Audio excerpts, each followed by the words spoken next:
especially comments throughout the discussion via the text chat window. I want to stress that we do welcome comments as well as questions. So if you have something that we're talking about that you agree with, disagree with, or have ideas about how what we're saying relates to your experience in your school, district, state, province, etc., we would love to hear about that. I will ask both Maria and Maya if while I'm talking, if there's a question or a comment that comes in that you think is worth responding to mention it to me. Feel free to jump in and interrupt me if I get on a roll and I'm just talking, because I'd like to make sure that we are responding to any questions and comments in the audience. With that, Maria, I'd love to go to you for a quick introduction of yourself and your role at iNACOL. Sure. Thank you, John, and good morning to all of you, or good afternoon, depending on what time zone you're in. My name is Maria Worthen, and I'm the Vice President of Federal and State Policy for iNACOL. And in that role, I lead iNACOL's policy and advocacy work at, you guessed it, the federal and state policy levels. And we are working to remove the barriers to innovation and make sure that policies are supportive of competency education, blended learning, and online learning.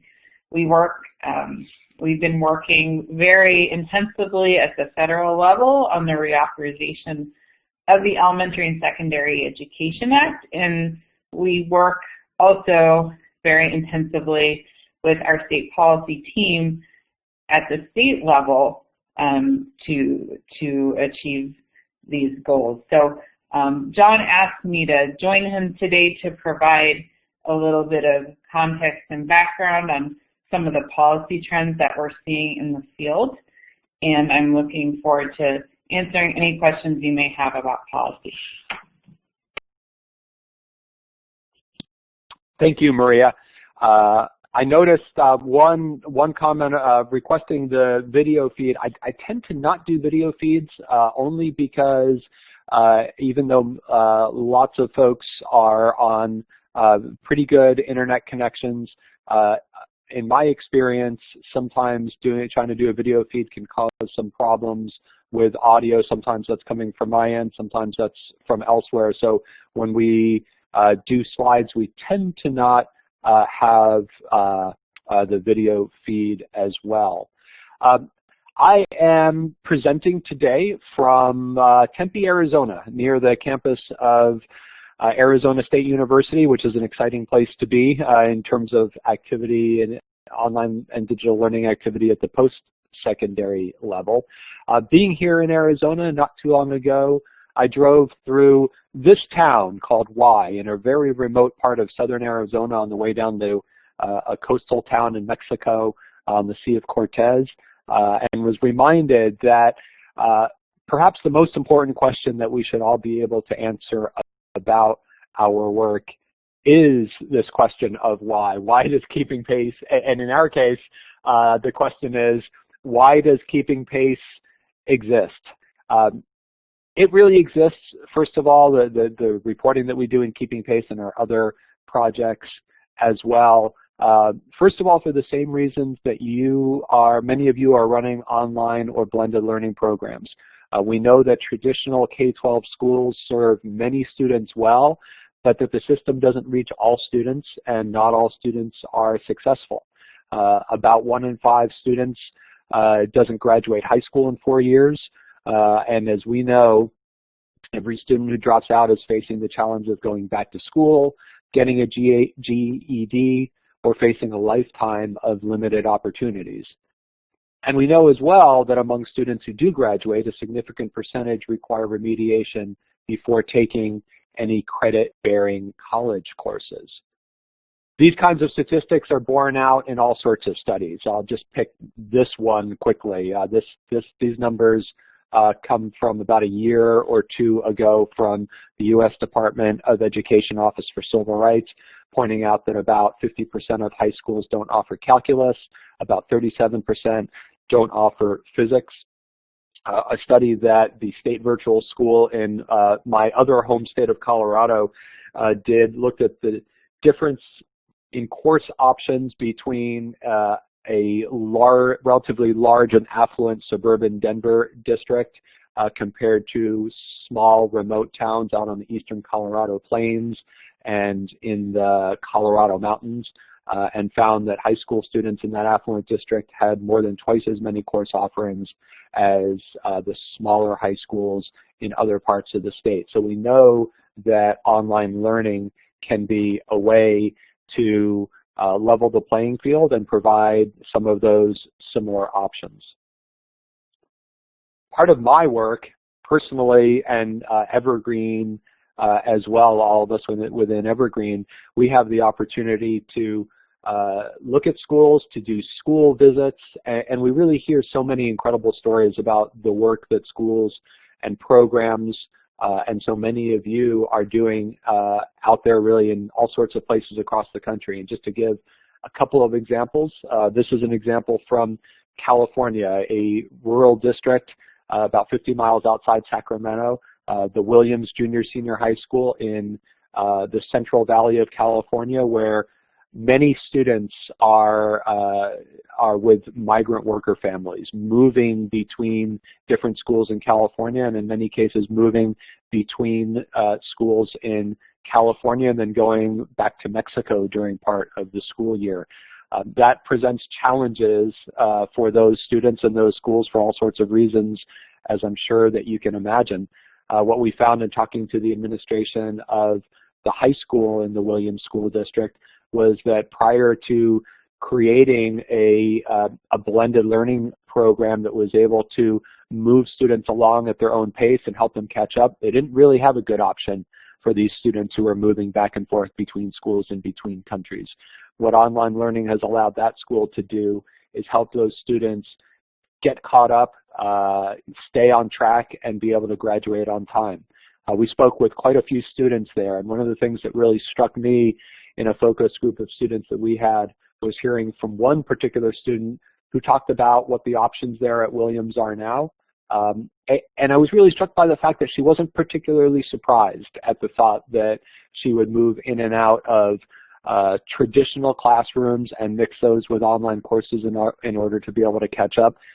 There's really no doubt that many students, especially once they get into online and blended courses, have really just come to expect them and see them as something that should be offered.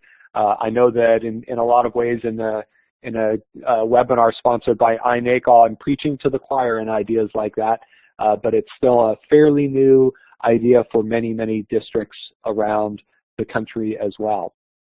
And of course, it's not just rural either. Another set of schools that Evergreen researchers were able to visit not too long ago were in inner city Chicago. This particular school was the Carver Military Academy, which was also looking for increased options for its students, both because it's a fairly small school, so it wanted to be able to offer some advanced courses, and it needed to be able to offer some additional credit recovery courses as well. Prior to moving to online credit recovery, those students had to go to a different school in order to be able to recover credits. And the principal of that school described to me how dangerous that was, physically dangerous for those students because of gang-related issues primarily.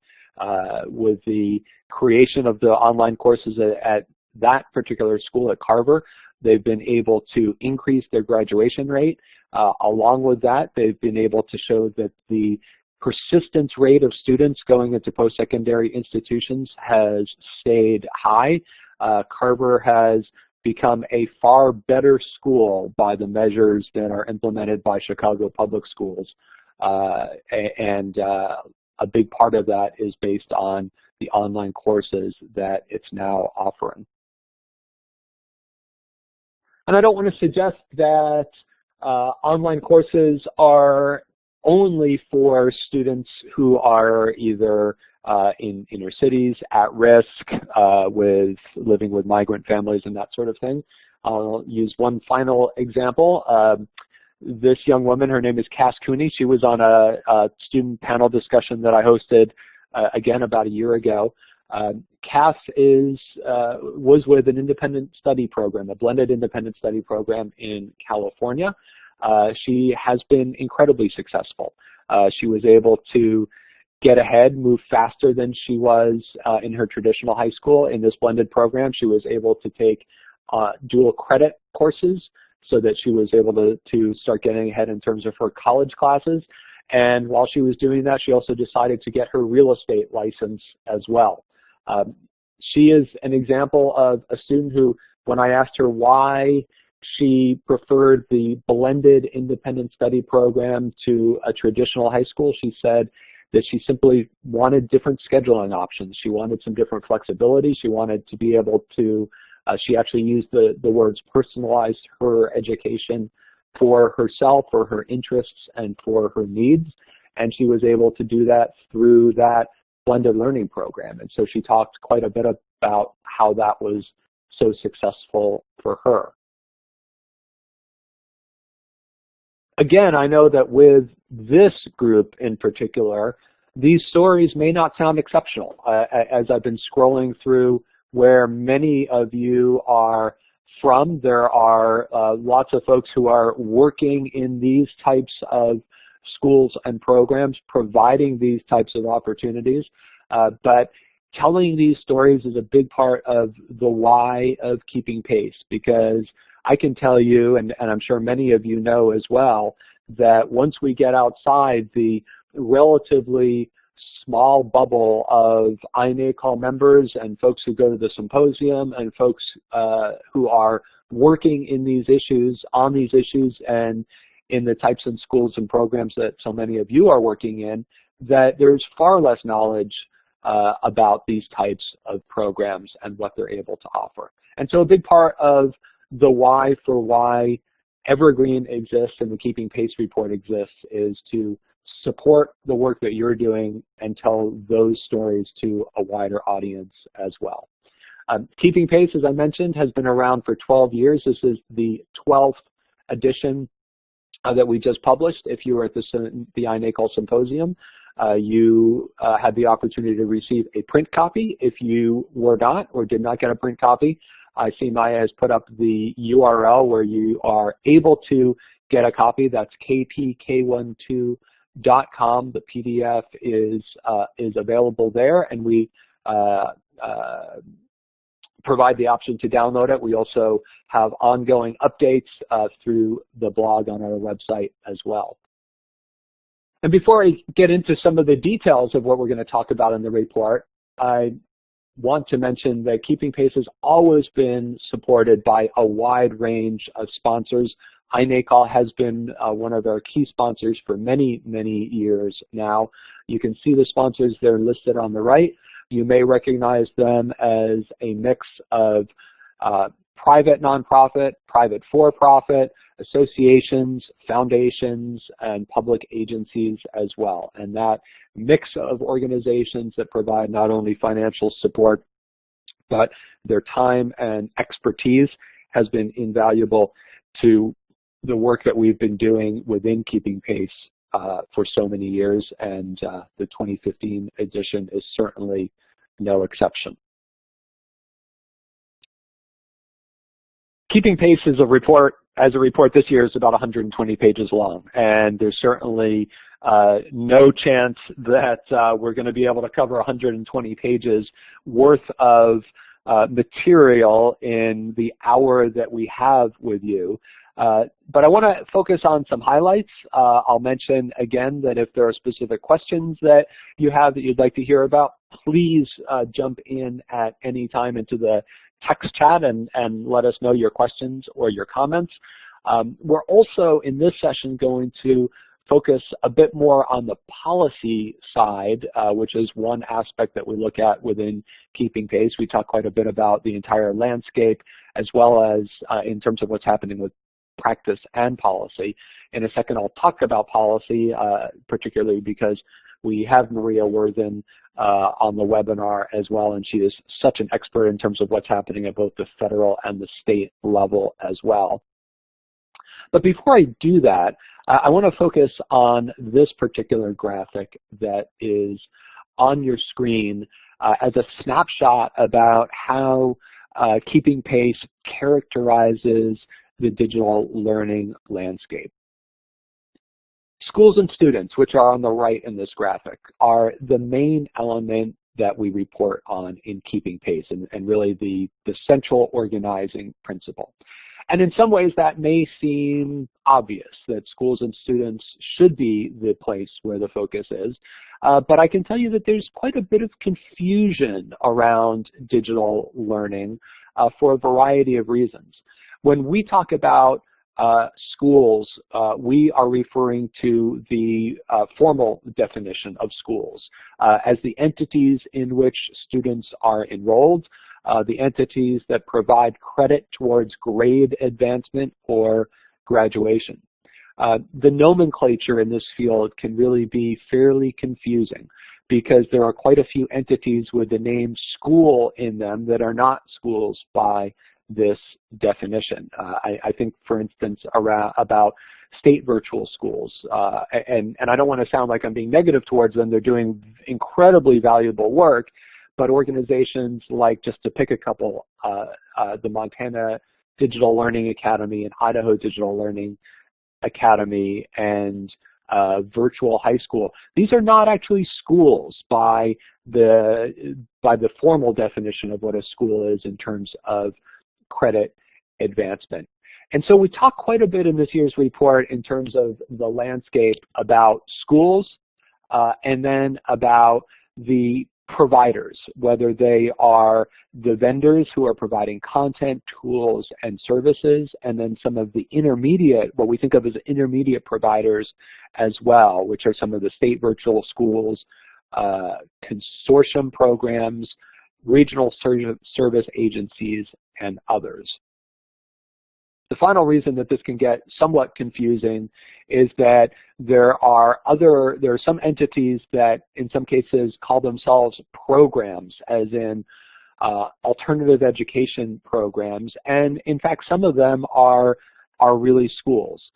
And some of those are where some of the most innovative work is happening in online and blended learning. I know that we've got a fair number of folks here on the webinar from California, and we spent quite a bit of time looking at what's happening in California, particularly among some of those blended independent study programs. That's an area that I think gets perhaps less attention and focus than they probably should. They're doing some of the most innovative work that we see anywhere in the country. We think about policies in a couple of different ways. And I'm going to talk a little bit here, and then Maria Worthen will be adding her comments and thoughts. And Maria, you should feel free to jump in at any point you would like to do so. But we think about policies in a couple of areas. One of the very broad trends that we're seeing that relates to policy, it relates to the entire landscape, in fact. But we know that digital learning activity over the last 15 years or so has moved from being largely state-level activity, so largely from state virtual schools and online charter schools, increasingly to individual schools and local school districts. So from the state to the local level. And secondly, from the purely online, or largely online at least, again, online charter schools, online courses offered by state virtual schools, to blended programs which are being offered by those local schools simply because they have access to be able to bring their students into a physical location, and they so often do. Tied to that, what we find is that there tends to be a bit less policy activity affecting these digital learning schools and programs that are specifically digital learning policy. But increasingly, there are lots of policies impacting digital learning that are the ones that are just impacting education more broadly.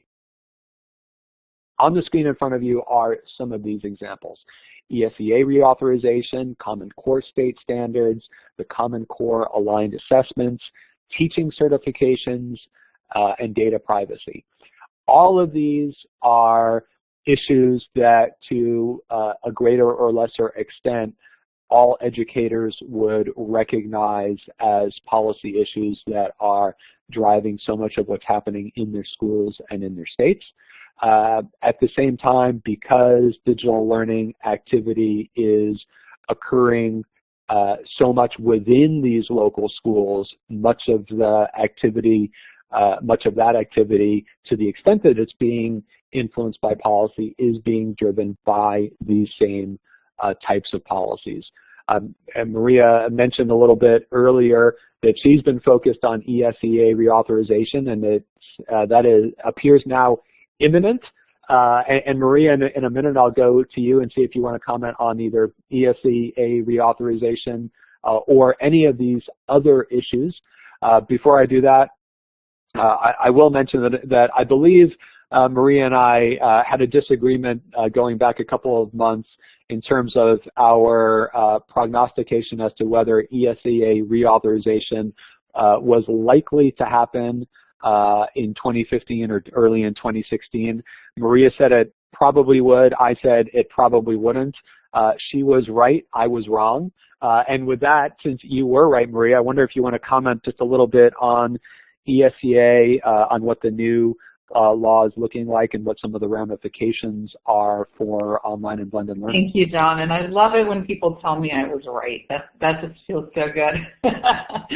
But all jokes aside, this is really hot off the press. We are so excited to share with you, some of the first people to know, that Congress just passed a bill to reauthorize the Elementary and Secondary Education Act. This bill will replace No Child Left Behind as soon as the President signs it.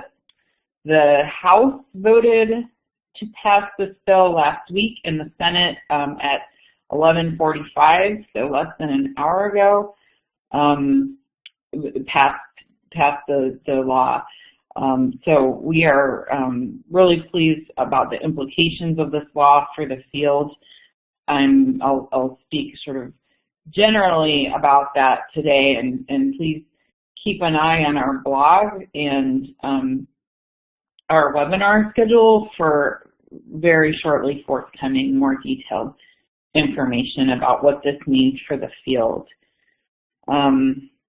So, you know, I really, I want to go back to what John was saying about, you know, why. It's important to know why you're doing the work that you're doing. And with policy, I'm driven every day by the why. And at iNACOL, we're driven very much by the why. And our why is that we want to ensure that every student in our public education system, regardless of where they go to school, who they are, has access to a world-class education. We believe that if we do anything different in education, it should be because it has the potential and the promise to truly add equity to our system. Innovation for its own sake is not enough. It must make opportunities and success better. It must move the needle for students. And that's really the goal of our policy work here in the United States. And I know we have some folks on the webinar from other countries, and I'd love for you to add your own insights and your own policies to the chat. But here in the United States, we have an education system that is largely controlled at the state level, with some parameters that are tied to funding from federal policy. But you have only about 10% of your average school district in this country, 10% or less, of their budget is coming from the federal government. So we have many different models of funding. We have state and local control of academic standards, of what assessments look like, of curriculum, of hiring practices. And so what that means, and I really love this graphic that John has put up, is that a lot of times the issues that are most impactful, the policies that are most impactful for digital learning are actually not policies that specifically call it out, but rather open up the flexibility to be innovative while ensuring that there are guardrails in place so that our education system is equitable for all. So that's kind of some background on why we do the work that we do. And some of the really key issues, some of which are mentioned here, is that in order to provide the flexibility for digital learning pathways, we don't want to require it. We want to just provide that flexibility.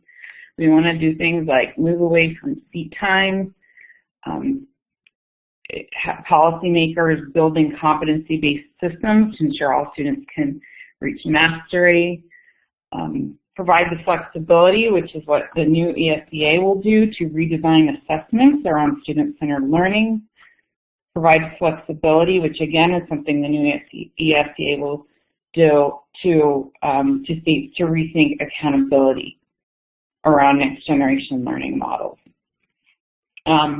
So looking at this list of policies that impact digital learning but are not specifically about digital learning, ESEA provides a huge new opportunity to rethink K-12 education by providing greater flexibility around what assessments can look like and what states can do with that information through their accountability systems. It also does away with the highly qualified teacher requirement that was in No Child Left Behind, basically leaving flexibility to states to define what it means to be an effective educator.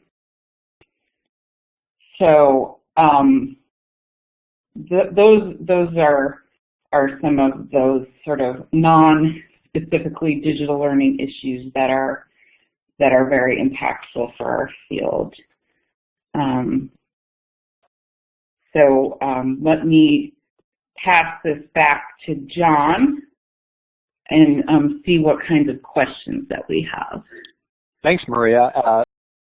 A couple of folks put up a couple of links. I see Natalie put a comment about what's in the Esea Reauthorization, and there's an iNACOL webinar next Wednesday. I'm going to have to make sure that's on my list to attend, and then a news release that just came out that Mark added as well, the link to that. So thanks for doing that, Mark. There's also a comment about, and Maria, I'll comment on this, but then let me know if you would like to comment on this also. An issue with a school in another state that wouldn't approve one of their students taking a credit recovery course. The reason they stated was that the program did not align with that school or state's Common Core state standards. Is this an example of the policies that impact digital learning due to common state standards? Well, there's a lot to unpack in that comment and question. And I would be happy to address that. Okay, go ahead, Maria, and then I'll add a couple of things.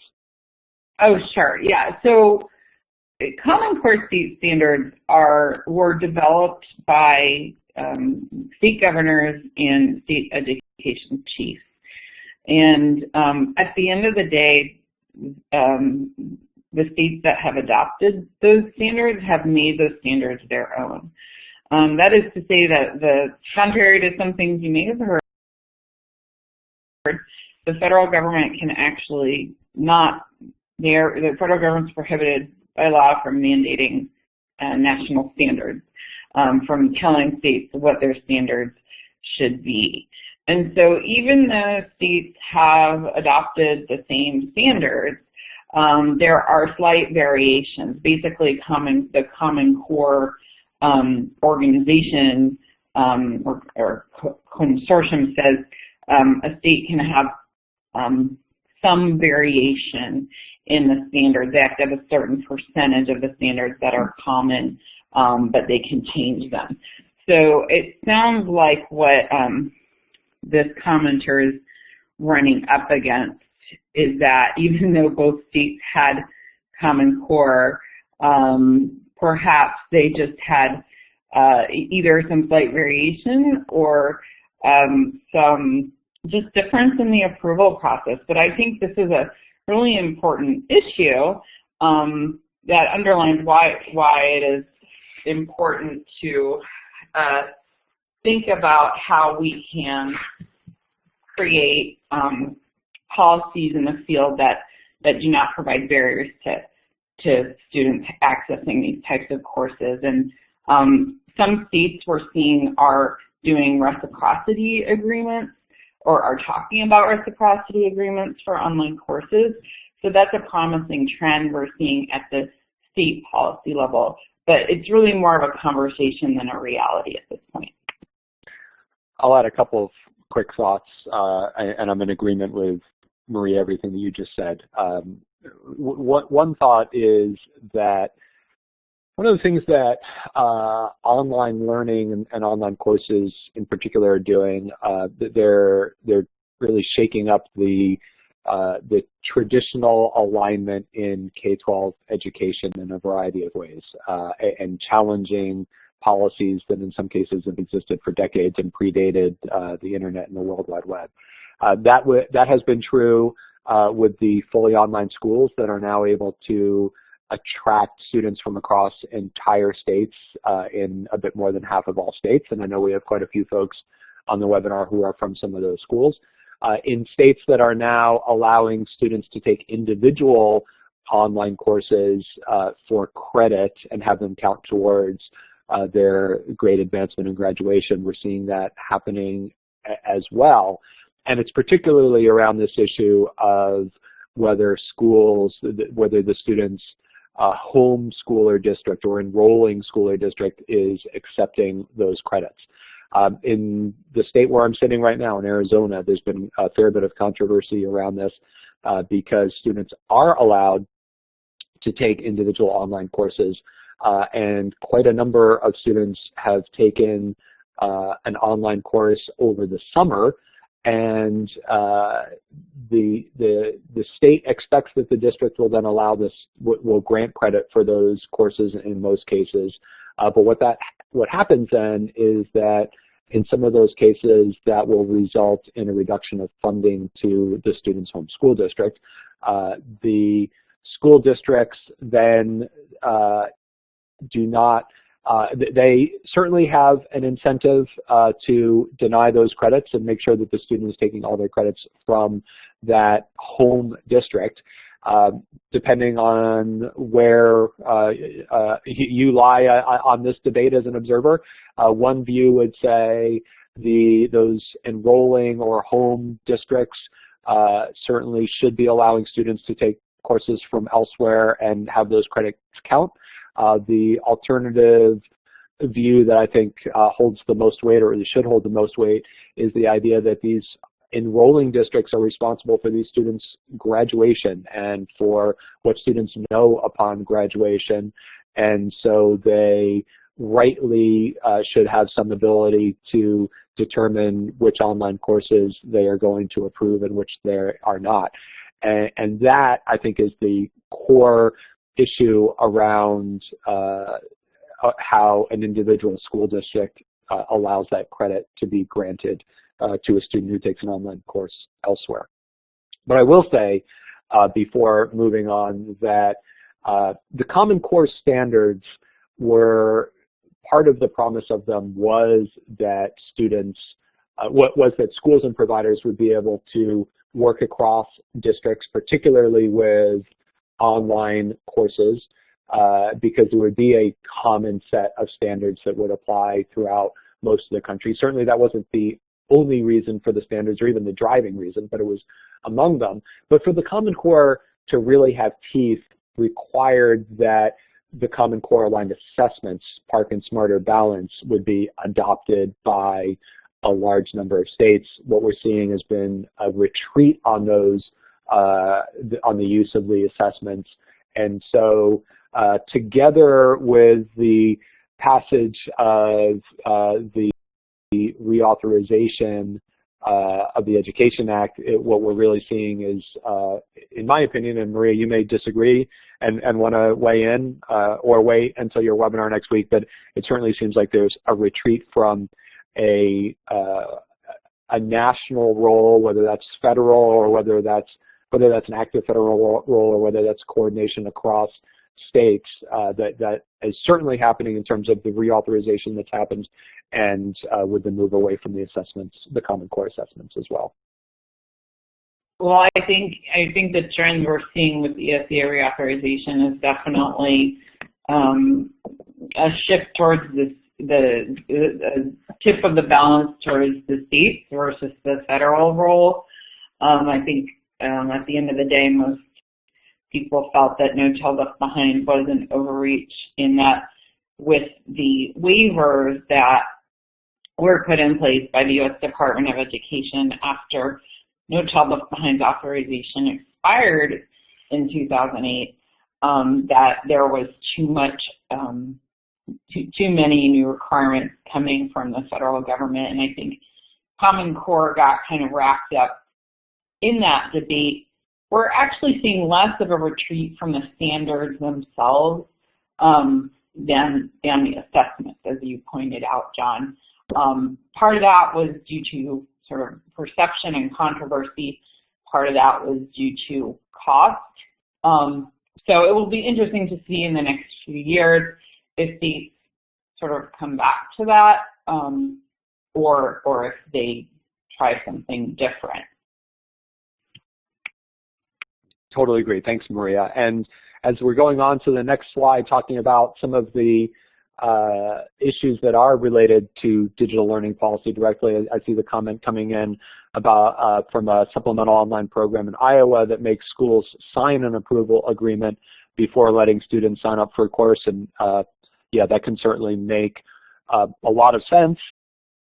You know, it goes back to there's really philosophy issue here about whether that control should lie at the school, lie within the school, or within some combination of the student and the family. And ultimately, I think a lot of these questions come back to that.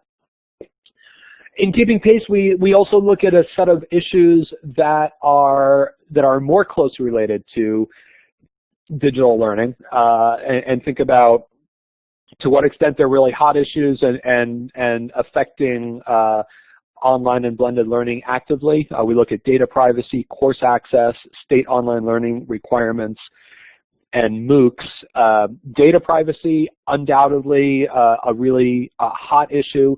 It has implications across all sorts of education. So data privacy is the one on here that we put in both categories, but it is particularly important for digital learning providers, undoubtedly, and for online learning because of the potential that some of the laws have to be disruptive for online courses, although for the most part so far the worst potential outcomes have been avoided.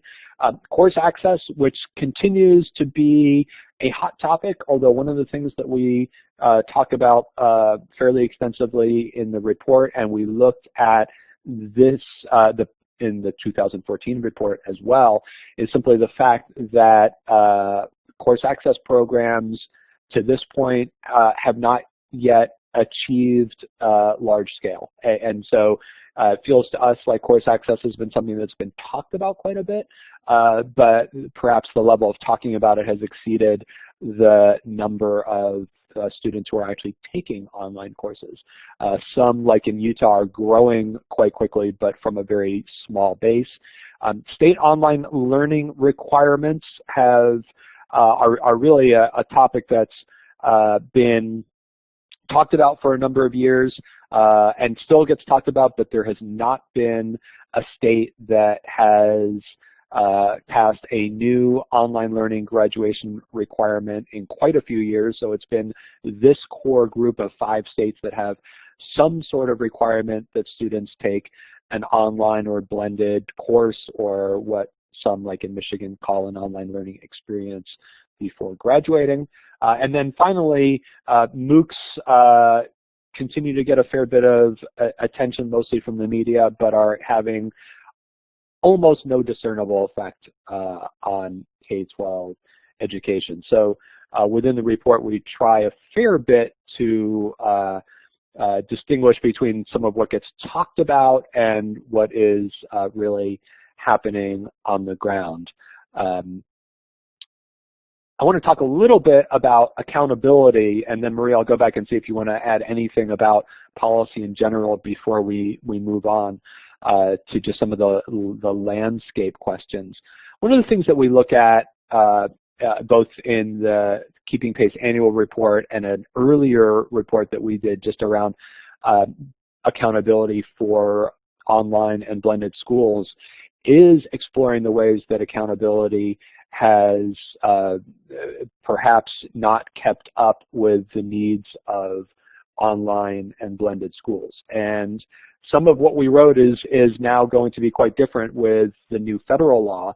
But what we really looked at is the way that this pattern of accountability going back a century, from accreditation to standards-based to No Child Left Behind, to the changes that happened within Race to the Top and waivers, and then further standards, and now we're going to see a whole new set of state frameworks, haven't kept up very well with online schools, in particular because of the level of student mobility that exists within online schools. One of the things that we look at and talk about quite a bit, and certainly iNACOL has done this over the years as well, is there has to some level been a shift in accountability from basing accountability primarily on inputs such as content standards and teacher licensing and seat time to shifting towards outputs based on graduation rates, assessments, although we in iNACOL and others have pointed out the benefits of looking at individual student growth as opposed to proficiency, and then really the push more recently towards looking at college and career readiness. All of these things being steps in the right direction, although perhaps not quite far enough yet, and we're hoping to see that continue.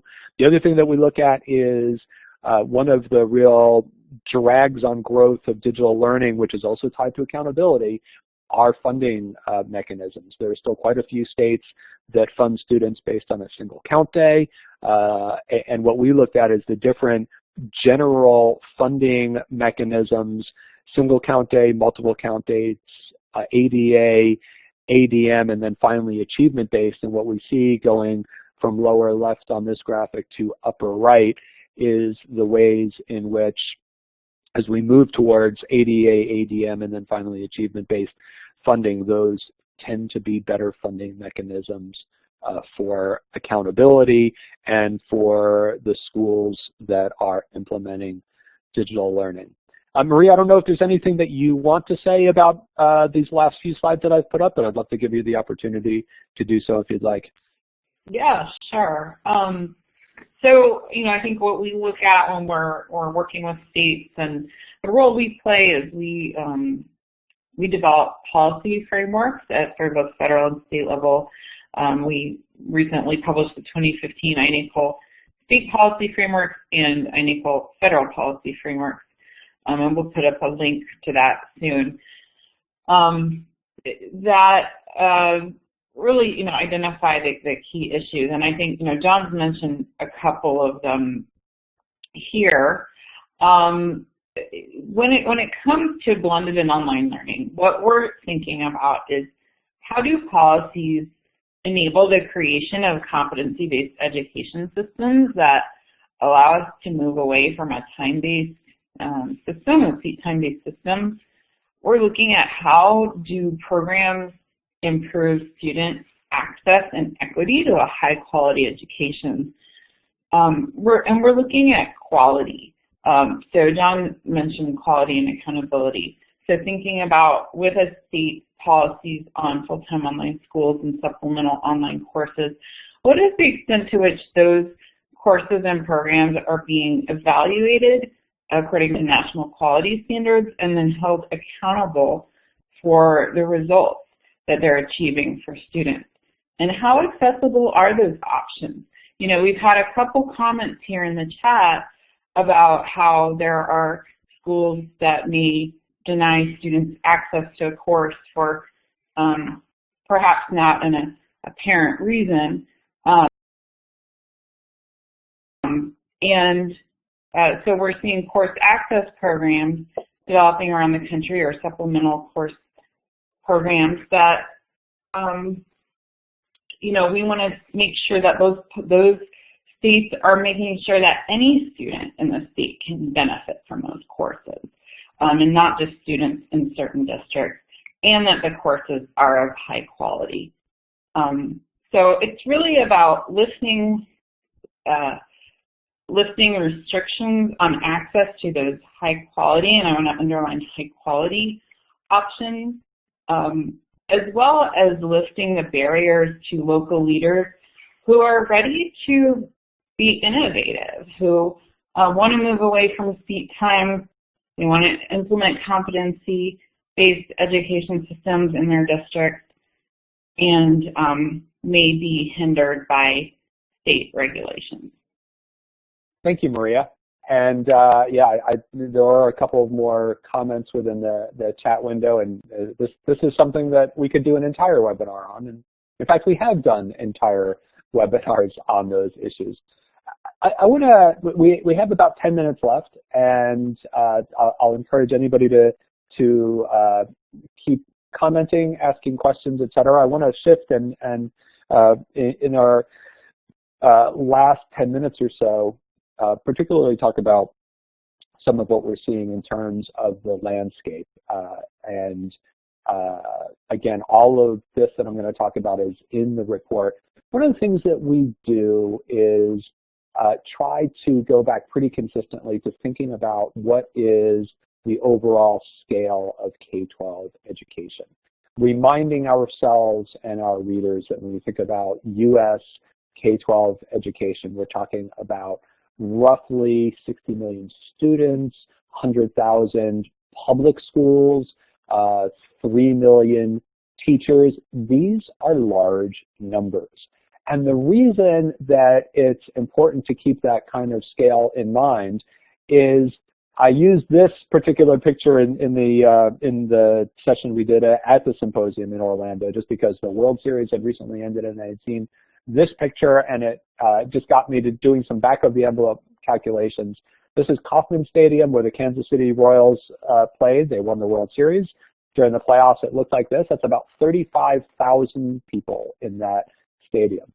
If every one of those was a K-12 teacher, that would represent about 1% of all, in fact, less than 1% of all teachers. Why is this important? Well, it's important because the scale of education can be misleading, because we can hear lots of stories and lots of anecdotes, and yet all those stories and all those anecdotes add up to something really quite small in terms of proportion. As another example, some of you may have heard about, there's been a fair bit of attention recently to the donation that Facebook founder Mark Zuckerberg and others gave to the Newark public schools of about $200 million over several years. $200 million sounds like a huge amount of money, but when you break it down and compare it to the overall Newark public schools budget, and you look at how much that is per year, it amounts to about 4% of the Newark public schools annual budget. So a number like 200 million, which sounds like an enormous number, and you might think, oh, that is going to have a huge transformative effect, in fact, did not have that kind of effect. And that 4% is the reason why. So as we look at some of these numbers, it's important to keep in mind that these represent schools and programs that are incredibly important to the students and to their families, and at the same time are fairly small still in terms of the overall education landscape. We looked, for instance, at how many students are in full-time online charter schools, and we counted about 275,000 students in these schools. They have an average course load of about 6 courses per semester, so we count about 3.3 million online courses being taken by these students in the online charter schools. 275,000 being a fairly small number. This is not a number that is growing quickly in fact, the schools that are attracting students from across entire states appear to be barely growing at all at this point. But what we're seeing is a shift towards more districts offering these types of online schools to their own students. We looked at state virtual schools and found that there's about 460,000 students taking online courses for a total of about 815,000 semester equivalent online courses taken by those students. This is a number that we're able to count quite accurately because there's a finite number of state virtual schools, and we were able to survey them. These are the schools that are providing supplemental online courses to students who are enrolled in in typically traditional brick and mortar schools. And then we went a little bit farther and did something that we have not done before in keeping pace, and to our knowledge, nobody else has done either. By surveying several states and quite a number of providers, we estimate that there are about 2.2 million additional students taking online courses, taking about 3.8 million courses. So when you add those to the state virtual schools, we estimate about 4.5 million semester equivalent online courses being taken in the 14-15 school year. That is based on looking at quite a number of sources, and again, to our knowledge, that's the first time anybody has tried to do that analysis. Based on those numbers, that allowed us to then look further into things like what are the types of courses being taken. And one of the things that we find are that there are lots of courses being taken, online courses being taken within those core subjects of math and ELA, and to a lesser extent science and social studies. Electives overall are about 1 in 5. One of the things that we find, one of the things that we hear quite often is the idea that so many online courses are being driven by the need to provide that Mandarin course to the student who otherwise wouldn't have access. Well, in fact, world languages remain or appear to be a very small percentage of the overall number or the overall percentage. And so even though the ability to take those Mandarin courses is certainly extremely important to the students who have access to them, that seems to be the type of anecdote that is common as an anecdote and compelling as a story, but perhaps not nearly as common as the number of students who are taking these courses in core subject areas. We also looked at online courses being taken by grade level, and this probably doesn't surprise many folks in the audience, looking at the fact that when we think about supplemental online courses, the large majority of them are at the high school level, with a smaller percentage at the middle school level, very few in elementary level. But then we look at those full-time schools, and there's a fairly even division between high school and the earlier grades, although there does still tend to be a trend of students moving into online schools as they, particularly a lot of those a lot of the students who are not performing very well in their traditional brick and mortar school and then move into an online schools. That really sort of brings us back to the circle of this issue around accountability systems, and in particular graduation rates, not doing a very good job of accurately portraying those schools and programs that are serving high numbers or high proportions of students who come in well behind in terms of credit accumulation. They're overage and undercredited. The school may catch them up, but if that happens over several years, which makes perfect sense given how far some of these students come in, how far behind they are coming in, those schools do not look very good based on the typical school performance frameworks that are so common. We are just about out of time. I want to encourage folks again to go to KPK12 to be able to download the report. The final thing that I always like to end the session on, especially a session like this, which has so many folks that are in some of the best online schools and programs that we have been observing, is that we know that, and we really feel incredibly fortunate to be able to go visit with so many educators who are out there really challenging what's happening, providing some of the best opportunities for students that are out there using online and blended learning. It's educators like all of you who recognize that the goal isn't to provide more digital learning for digital learning's sake.